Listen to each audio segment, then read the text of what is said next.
t'es préparé pour 2026. Tu as peut-être posé des intentions, peut-être noté des objectifs, peut-être senti que quelque chose de nouveau était possible. Et pourtant, quelque chose traîne encore. Un poids que tu n'arrives pas vraiment à nommer. Une sensation d'être entre deux eaux, ni tout à fait dans l'ancien, ni vraiment dans le nouveau. Ce n'est pas un bug, ce n'est pas un signe que tu n'es pas prête. C'est exactement ce dont personne ne parle, ce qui se joue entre deux cycles. Laisse-moi t'expliquer pourquoi cet espace-là est probablement le plus important de tout ton cycle, et pourquoi l'ignorer a des conséquences qui se prolongent bien au-delà de janvier. En numérologie, on parle beaucoup de l'année personnelle. On calcule, on anticipe, on se prépare. L'année 1, c'est la feuille blanche, l'élan, le début de quelque chose. Et 2026, collectivement, c'est une année universelle 1. Un nouveau cycle de 9 ans qui s'ouvre pour l'humanité entière. C'est énorme, c'est réel. Et oui, ça mérite qu'on s'y prépare. Mais voilà ce qu'on oublie. Entre l'année 9 et l'année 1, il y a un passage, un sas, un espace qui n'appartient ni à ce qui vient de se terminer, ni à ce qui va commencer. Et cet espace, la plupart des gens le traversent en courant. Ou pire, ils ne le traversent pas du tout. Imagine une maison. Tu viens de vider toutes les pièces. Tu as sorti les vieux meubles, désencombré les placards, dit au revoir à ce qui ne te ressemblait plus. La maison est vide. Et tu es là, debout dans cette maison vide, avec l'envie intense d'aller meubler la suivante. Tu veux de la nouveauté, tu veux du mouvement, tu veux sentir que ça avance. Mais entre les deux maisons, il y a un couloir. Et dans ce couloir, l'air est immobile. C'est là que tu es, en ce moment, dans ce couloir. Le problème, c'est qu'on n'apprend pas à habiter les couloirs. On nous apprend à aller d'une pièce à l'autre, vite, efficacement. Alors quand on se retrouve dans cet espace suspendu, on l'interprète comme une erreur, comme un retard, comme un signe qu'on a raté quelque chose.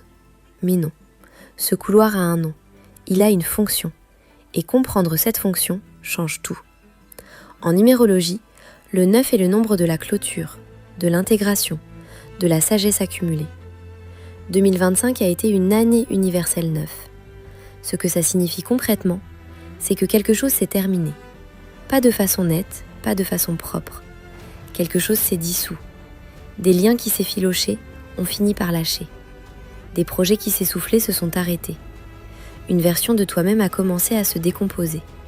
Et je dis se décomposer sans jugement, parce que la décomposition, c'est le compost. C'est ce processus souterrain, invisible, pas glamour du tout, où l'ancien devient le sol sur lequel le nouveau va pousser. On ne voit pas le compost travailler.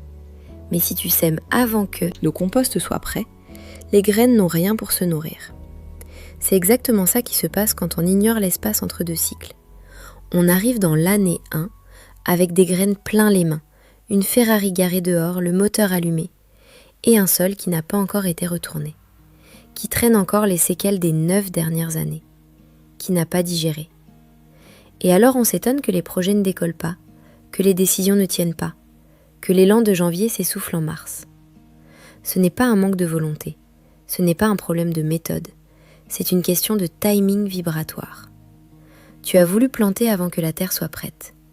Alors qu'est-ce qui se joue vraiment dans cet espace entre les cycles ? Plusieurs choses, et elles sont toutes importantes. La première, c'est l'intégration des leçons. Les 9 dernières années ont porté des apprentissages, pas toujours confortables, parfois douloureux, souvent profonds. Et si ces leçons ne sont pas conscientisées, nommées, reconnues, elles se réactivent dans le cycle suivant, sous une forme différente, avec des visages différents, dans des contextes différents. Mais c'est le même pattern, la même leçon qui revient frapper à la porte parce qu'elle n'a jamais vraiment été ouverte. La deuxième chose qui se joue, c'est la fin d'une identité. Et c'est souvent là que ça fait le plus mal. Parce qu'on ne perd pas seulement des situations ou des relations, on perd une version de soi, une façon d'être, un rôle qu'on a porté pendant des années. Et laisser mourir cette identité sans la nommer, c'est l'enterrer vivante. Elle continue de te habiter sans que tu l'aies vraiment relâchée. Combien de fois as-tu entendu quelqu'un dire « je recommence à zéro » tout en prenant exactement les mêmes décisions qu'avant. Même rapport à l'argent, même façon de choisir les gens, même manière de se saboter au moment crucial. Ce n'est pas de la malchance, c'est une identité qu'on n'a pas encore laissée partir. La troisième chose, et je veux vraiment que tu entendes ça, c'est la cohabitation de deux énergies. Parce qu'en numérologie, ton année personnelle ne bascule pas exactement le 1er janvier. Elle bascule autour de ta date de naissance. Ce qui signifie qu'avant ton anniversaire en 2026, tu es encore partiellement sous l'influence de ton AP précédente. Les deux énergies cohabitent, elles se superposent. Et si ton année personnelle en 2026 est un 9, pendant que l'énergie collective crie « feuille blanche, nouveau départ, vas-y !», ton âme, elle, dit « pas encore ». Il reste quelque chose à terminer. Ne force pas. Ce décalage entre le rythme collectif et le rythme personnel, c'est peut-être la source de tension la plus sous-estimée en numérologie. Le monde entier avance, et toi tu as l'impression d'être resté sur le quai. Mais tu n'es pas en retard. Tu es simplement dans un rythme différent, et ce rythme est valide. Si tu veux comprendre précisément où tu en es dans tes propres cycles, pas seulement l'année universelle, mais ton rythme à toi, ton profil complet, tes transitions personnelles, la formation est sur mon site, le lien est en description. Alors maintenant la vraie question, comment on traverse cet espace entre les cycles sans le fuir et sans s'y perdre? D'abord, en acceptant le brouillard. Le flou que tu ressens en ce moment, ce manque de clarté sur la direction, ce n'est pas un dysfonctionnement. C'est la médecine exacte de cette période. La clarté reviendra. Mais elle reviendra quand le sol sera retourné, pas avant. Forcer la clarté dans le brouillard, c'est comme essayer d'allumer une lampe dans une pièce où le courant n'est pas encore rebranché. Ensuite, en nommant ce qui se termine. Vraiment, pas juste intellectuellement, pas juste « oui, 2025 a été une année difficile, on passe à autre chose ». Non. Qu'est-ce qui se termine vraiment? Quelle version de toi? Quel schéma? Quelle croyance sur ce que tu mérites, sur ce que tu es capable de faire, sur ce que les autres doivent te donner? Nomme-la. Remercie-la pour ce qu'elle t'a appris et laisse-la partir. C'est simple à dire, c'est un travail d'orfèvre à faire. Et puis, en faisant de l'espace. Pas seulement dans tes placards, même si ça aide, dans ton agenda, dans tes engagements, dans tes relations. L'année 1 qui arrive va demander de l'énergie, une énergie nouvelle. Et cette énergie ne peut pas circuler dans un système saturé par les séquelles de l'ancien cycle. Simplifie, libère, crée de l'espace pour quelque chose qui n'existe pas encore. Il y a une image que j'aime beaucoup, celle du dégel. Le dégel, c'est ce moment entre l'hiver et le printemps. La neige fond, la terre est boueuse, il fait ni vraiment froid, ni vraiment chaud. C'est pas beau, c'est humide, inconfortable. Personne ne regarde le dégel et dit « comme c'est magnifique ».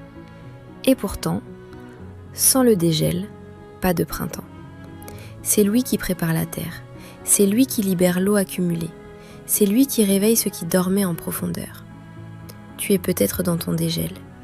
Et le dégel est une saison légitime, une saison nécessaire. En numérologie, les grands cycles de vie suivent aussi ce même principe de transition. Le cycle formatif, celui de la jeunesse, jusqu'aux alentours de 28 ans. Le cycle productif, celui de l'action et de la construction, jusqu'aux environs de 56 ans. Et le cycle de moisson, celui de la récolte et de la transmission. Entre chacun de ces grands cycles, il y a un passage, un entre-deux de plusieurs années, souvent vécu comme une crise identitaire profonde, souvent interprété comme un échec ou une perte de sens. Mais c'est simplement un espace liminaire plus grand, un dégel plus long, une décomposition plus profonde. Ce qui se joue entre deux cycles est souvent ignoré, parce que notre époque ne valorise pas les espaces vides. Elle valorise la productivité, l'efficacité, le mouvement visible. Elle valorise la Ferrari lancée sur l'autoroute, Pas le mécanicien qui prépare le moteur en silence dans son atelier. Mais le mécanicien, c'est souvent lui qui décide si la voiture tient la route ou si elle tombe en panne au premier virage. Tu n'es pas en retard sur ta vie. Tu n'es pas en train de rater quelque chose. Si tu ressens ce flottement, cette suspension, cette étrange cohabitation entre ce qui s'en va et ce qui n'est pas encore là, c'est que tu es exactement là où tu dois être, dans le couloir, entre deux portes, en train de préparer en profondeur ce que tu ne peux pas encore voir. Et c'est peut-être le travail le plus courageux qu'il soit de faire.